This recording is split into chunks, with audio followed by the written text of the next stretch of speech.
The Horned Women. A rich woman sat up late one night, carding and preparing wool, while all the family and servants were asleep. Suddenly a knock was given at the door, and a voice called, "Open! Open!" "Who is there?" said the woman of the house.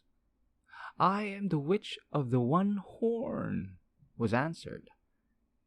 The mistress, supposing that one of her neighbors had called and required assistance, opened the door, and a woman entered, having in her hand a pair of wool carders, and bearing a horn on her forehead, as if growing there. She sat down by the fire in silence, and began to card the wool with violent haste. Suddenly she paused and said aloud, "Where are the women? They delay too long." Then a second knock came to the door, and a voice called as before, "Open! Open!" The mistress felt herself constrained to rise and open to the call, and immediately a second witch entered, having 2 horns on her forehead, and in her hand a wheel for spinning the wool. "Give me place," she said. "I am the witch of the 2 horns." And she began to spin as quick as lightning. And so the knocks went on, and the call was heard, and the witches entered, until at last 12 women sat round the fire, the first with 1 horn, the last with 12 horns, and they carded the thread, and turned their spinning wheels, and wound and wove, all singing together an ancient rhyme, but no word did they speak to the mistress of the house.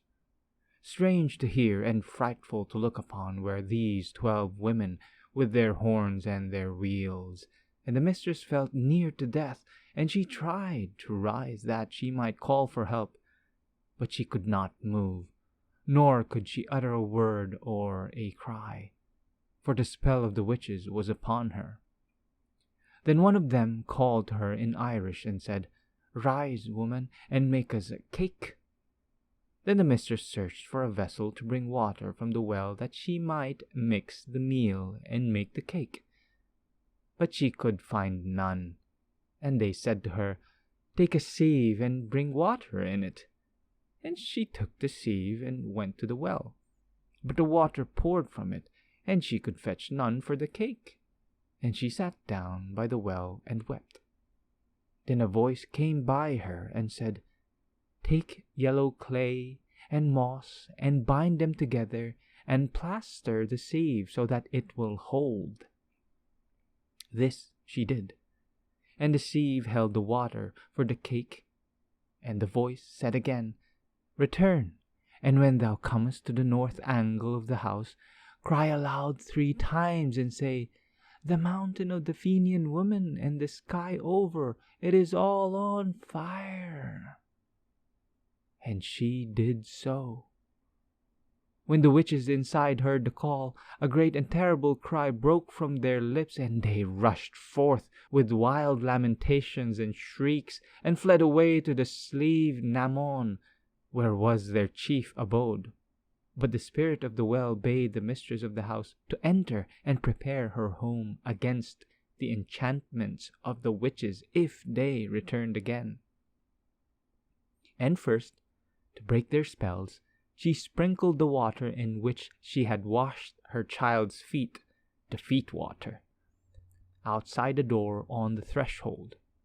Secondly, she took the cake which the witches had made in her absence, of meal mixed with the blood drawn from the sleeping family. And she broke the cake in bits and placed a bit in the mouth of each sleeper, and they were restored. And she took the cloth they had woven and placed it half in and half out of the chest with a padlock. And lastly, she secured the door with a great crossbeam fastened in the jambs, so that they could not enter. And having done these things, she waited. Not long were the witches in coming back, and they raged and called for vengeance. "Open! Open!" they screamed. "Open, feet water!" "I cannot," said the feet water.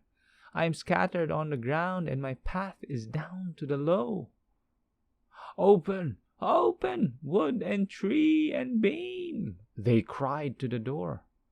"I cannot," said the door, "for the beam is fixed in the jambs, and I have no power to move." "Open, open, cake that we have made and mingled with blood!" they cried again. "I cannot," said the cake, "for I am broken and bruised, and my blood is on the lips of the sleeping children."